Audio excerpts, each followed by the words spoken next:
भारतीय जनता पार्टीचं RSSचं पोट केव्हा आणि कसं धुतं राजकारणामध्ये ते राजेंद्र आर्लेकर यांनी तामिळनाडूमध्ये दाखवून दिलेलं आहे.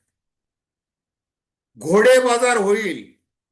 तुम्हाला बहुमत सिद्ध करायचं तर ते माझ्या समोर आधी करा राजभवनामध्ये आणि मग सभागृहामध्ये करा, असं सांगून या राज्यपाल महाशयांनी ज्या जोसेफ विजय टीव्हीके या पक्षाची अडवणूक केली होती, आता मल्लिकार्जुन खरगे काँग्रेसचे अध्यक्ष यांनी भारतीय जनता पार्टीचा आर्लेकर मार्फत टाकलेला डाव उलटवून टाकलेला आहे.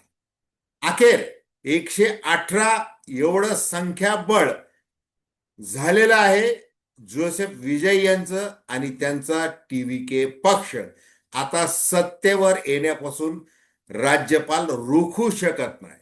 ते कसं, या संबंधी आपण थेट विश्लेषण करणार आहोत. नमस्कार, जय महाराष्ट्र. मी डॉक्टर अनिल फळे.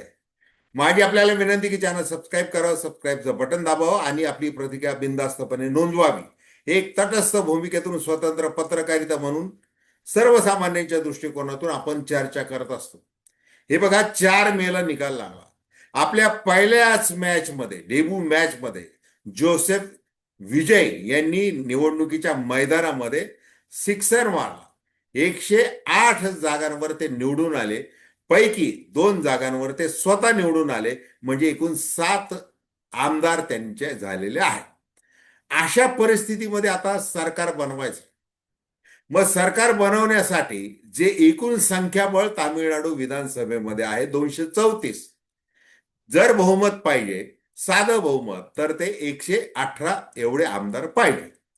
मग सर्वात मोठा पक्ष म्हणून स्वाभाविकपणे आतापर्यंतची लोकशाहीमध्ये जी प्रथा आहे त्यानुसार जोसेफ विजय हे 2 वेळेला राज्यपाल महोदय आर्लेकर यांना भेटले. आर्लेकर यांना भेटल्यानंतर त्यांनी सांगितले की माझा मोठा पक्ष आहे, मला 5 आमदारांचा पाठिंबा आहे, ते म्हणजे अखिल भारतीय काँग्रेस. आणि हे 5 आमदार म्हणजे आता 112 आमदार झालेले आहेत. आणि मग आता जे उर्वरित जे 6 आमदार माझ्याशी मला समर्थन देऊ शकतात ते मी फ्लोर टेस्टच्या वेळेला दाखवून देईन. इतकी साधी गोष्ट. आणि आतापर्यंत भारता संघ राज्यामध्ये हे असंच घडत आलेलं आहे की जो मोठा पक्ष असतो त्याला पक्ष स्थापनेसाठी बोलवलं जातं आणि मग त्याला जे बहुमत आवश्यक आहे ते विधिमंडळामध्ये, विधानसभेमध्ये सिद्ध करावं लागतं. हे साधं सरळ आहे. परंतु भारतीय जनता पार्टी दक्षिणेमध्ये प्रवेश नाहीये. केरळ काँग्रेसकडे गेलेलं आहे. तामिळनाडूमध्ये अण्णा द्रमुकची साथ देऊन काही पदरात पडलेलं नाहीये. मग अशा परिस्थितीमध्ये काय करता येईल? मग आर्लेकर नावाचं कार्ड वापरायचं. मग हे जे आर्लेकर आहेत हे गव्हर्नर आहेत, राज्यपाल आहेत. त्याच्या आधी ते बिहार, केरळ इकडे ते होते. आणि मग त्यांच्या मार्फत आपण एक डाव खेळायचा आहे की काँग्रेसच्या समर्थनाचं जे सरकार आहे ते काही सत्तेवर येऊ द्यायचं. मग काय करता येईल? मग राज्यपाल आर्लेकर यांना एकदम भान आलं की राजकारणामध्ये घोडे बाजार होतो, हॉर्स ट्रेडिंग होतं. मग ते हॉर्स ट्रेडिंग होऊ नये याची जबाबदारी ही मी घेतोय. आणि संविधानामध्ये जे राज्यपालांचे अधिकार जे दिलेले आहेत त्या अधिकारामध्ये जोसेफ विजय, मी तुम्हाला सांगतोय की तुम्ही 118 आमदारांची यादी आधी मला आणून द्या राजभवनामध्ये आणि मग तुम्ही स्थापन करा सरकार आणि मग तुम्ही मुख्यमंत्री व्हा, असं सांगितलं. त्याच्यामुळे काय आलं की हे विजय यांचे सगळे आमदार चिडले, तो पक्ष चिडला. त्यांनी सांगितलं की आम्ही आता राजीनामाच देऊन टाकतो. इथपर्यंत वेळ आली होती. म्हणजे आता तासाभरापूर्वी जी अतिशय परिस्थिती एकदम चिघळलेली होती ती आता निवळलेली आहे. आता एक तर आम्ही राजीनामे देऊ आणि मग तुम्हाला काय राष्ट्रपती राजवट लावायची किंवा पुन्हा निवडणुका घ्यायच्या, तुम्हाला काय खेळ करायचा तो करा, परंतु आता आम्ही काही सहन करणार नाही, अशी धमकी ही टीव्हीकेने दिलेली होती. आणि मग मल्लिकार्जुन खरगे यांनी आपलं वजन वापरलं आणि मग आमदारांचा त्यांना पाठिंबा मिळाला. त्याच्यामध्ये CPI कम्युनिस्ट पार्टी ऑफ इंडियाचे 2, नंतर CPI मार्क्सवादी कम्युनिस्ट 2 आणि VCK यांचे 2, असे 6.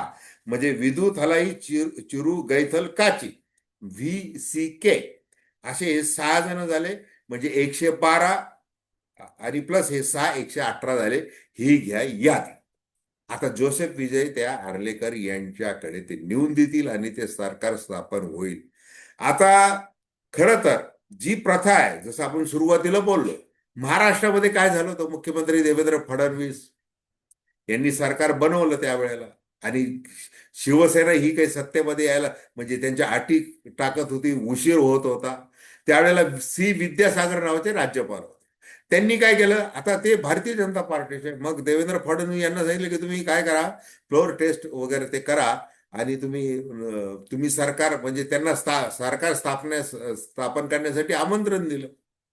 तसंच काय झालं, 2019 मध्ये भगतसिंग कोश्यारी हे हे आले मदतीला. अजित पवार आले, पहाटे तिकडं गेले राजभवनावर, दोघांनी शपथ घेतली.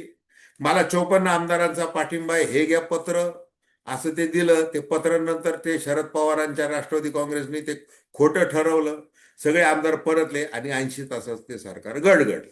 म्हणजे महाराष्ट्रात जे 2 वेळेला झालं, 2014 आणि 19 मध्ये, तसंच कर्नाटकमध्ये देखील येदियुरप्पा जे खान घोटाळा, ते भारतीय जनता पार्टीचे, त्यांचं त्यांचं सरकार बनवताना देखील असंच करण्यात आलं होतं. ते सरकार नंतर काही स्थिरावलं नाही, तो भाग वेगळा. पण हे अशी प्रथा, ती प्रथा सोडून आपल्याला काय करता येईल, यासाठी आर्लेकर यांनी एक खेळ मांडून. आता हे आर्लेकर कोण, हे 1989 मध्ये भारतीय जनता पार्टीमध्ये आले. गोवा भाजपचे राज्याचे ते 4 वर्ष अध्यक्ष होते. गोवा विधानसभेचे 2 वेळेला सदस्य होते. 2012 ते 15 गोवा विधानसभेचे स्पीकर ते होते. म्हणजे भारतातील पहिले पेपरलेस असेंब्ली असं ते काय आहे वर्णन आहे. त्याच्यानंतर 2015-2017 मध्ये गोवा सरकारमध्ये वन, पर्यावरण आणि पंचायत राज मंत्री होते. आता राज्यपाल म्हणून त्यांची कारकीर्द हिमाचल प्रदेशमध्ये 2022 मध्ये, बिहारमध्ये 2023-24 आणि केरळमध्ये जानेवारी 2025 मध्ये त्यांनी काम केलं. आणि आता अतिरिक्त त्यांना जो चार्ज आहे हा तामिळनाडूचा, तो आहे मार्च 2026 पासून. म्हणजे 2 राज्यांचे ते राज्यपाल आहे. म्हणजे मग असा दक्षिणेत आपला एक कट्टर पंथीय पाहिजे आपला आपल्या विचारांचा. आणि मग कुठं अडवणूक करायची, काय करायचं, याचं सगळं गणित त्यांनी करायचं. आणि मस्तपैकी काय करायचं, निस्पृह निर्मळ राजकारण विरहित राज्यपाल म्हणून मिरवायचं देखील. आणि आपण कसं तत्वज्ञानी आहोत हे दाखवत राहायचं. आणि त्याप्रमाणे आपलं तत्वज्ञान कसं आहे हे आर्लेकर यांनी दाखवलं. आणि ते आता तोंडावर पडलेले आहेत, इतकंच. तर धन्यवाद. हा व्हिडिओ आपल्याला आवडला असेल अवश्य शेअर करा, सबस्क्राईब करा आणि आपली प्रतिक्रिया बिनधास्तपणे नोंदवा. आणि जाता जाता सांगितलं पाहिजे, आर्लेकर यांनी जी काही भूमिका घेतली होती त्याची गल्ली ते दिल्ली अतिशय चिथू झालेली आहे. अभिनय क्षेत्रामधले जे दिग्गज आहेत, म्हणजे तामिळनाडू मधले कमल हसन आहे, रजनीकांत आहे, ज्यांना खरं तर जोसेफ विजय सारखं जमलं नाही, पण त्यांनी सुद्धा यावेळेला जोसेफ विजय यांची बाजू घेतली. आणि प्रकाश राज हे जे काही ज्येष्ठ अभिनेते आहेत त्यांनी देखील बाजू घेतली. जसं राजकारण्यांनी अभिनेत्यांनी बाजू घेतली, तसंच कायदे तज्ज्ञ अभिषेक सिंघवी, कपिल सिब्बल यांनी देखील बाजू घेतली. आणि राज्यपाल हे कसे चुकत आहेत, कशी अडवणूक करत आहेत, हे देखील त्यांनी सांगितलं होतं. एवढंच. धन्यवाद.